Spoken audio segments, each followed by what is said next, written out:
O STF, Supremo Tribunal Federal, retomou nesta tarde o julgamento sobre o chamado orçamento secreto. A nossa repórter Paula Lobão está ao vivo e vai trazer todos os detalhes para a gente. Paula, como é que está essa análise no Supremo? Teve uma paradinha, né? Mas retoma quando? Bem-vinda. Oi, Daniel, muito boa noite para você, boa noite a todos que nos acompanham. A ministra Rosa Weber, que também é a relatora dessas ações no Supremo Tribunal Federal, votou contra as emendas de relator no entendimento de que elas são inconstitucionais. Rosa Weber disse que a prática viola o direito à informação e viola a separação de poderes. O que o STF está discutindo, Daniel, é a transparência em torno do pagamento dessas emendas. Para onde estão indo esses recursos, quem é que pede esses recursos, e tem também uma outra discussão em torno de que esse tipo de emenda estaria sendo utilizada, negociada por senadores e deputados em troca de aprovação de projetos de interesse do governo. Bom, depois do voto de Rosa Weber, na tarde de hoje, a sessão foi encerrada. O julgamento deve ser retomado nos próximos dias, muito provável que seja amanhã, lembrando que na semana que vem começa o recesso do Judiciário.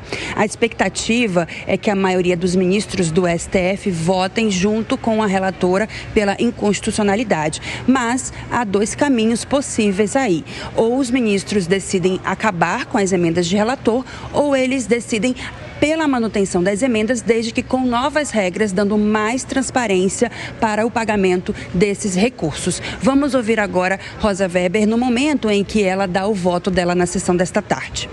Determinar a todas as unidades orçamentárias e órgãos da administração pública em geral que realizaram o empenho, liquidação e pagamento das despesas classificadas sob o indicador orçamentário RP9 nos exercícios financeiros de 2020 a 2022, a publicização dos dados referentes aos serviços, obras e compras realizadas com tais verbas públicas, assim como a identificação dos respectivos solicitadores e beneficiários de modo acessível, claro e fidedigno, no prazo de 90 dias.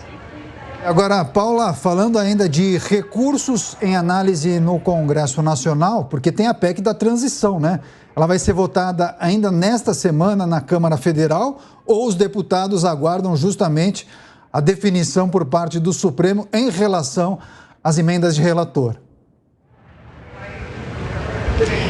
Tem essa possibilidade sim também, Daniel, isso que você traz agora. Os deputados estão aguardando essa definição por parte do STF para tomarem decisões a respeito da PEC fura-teto. Agora, se isso vai ser essa semana, é muito provável que não, viu, Daniel? O presidente do Congresso Nacional, Arthur Lira, já disse que precisa de mais tempo porque ele está negociando o texto da PEC com os líderes de partidos. Então, é provável que essa PEC, a tramitação dela, termine só na semana que vem, provavelmente na próxima terça-feira, mas nada impede que amanhã à tarde, por exemplo, eles comecem a análise desse texto lá na Câmara dos Deputados. Agora, o que precisa ser negociado? Por que Arthur Lira está falando isso?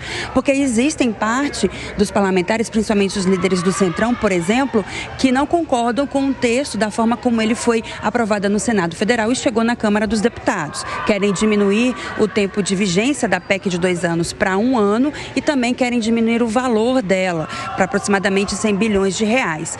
A forma como ela chegou do Senado Federal na Câmara dá aí autorização para o governo do PT gastar 168 bilhões de reais fora do teto por um período de 2 anos e assim, conforme diz aí o governo do PT, pagar os R$600 do Auxílio Brasil e também as outras promessas de campanha.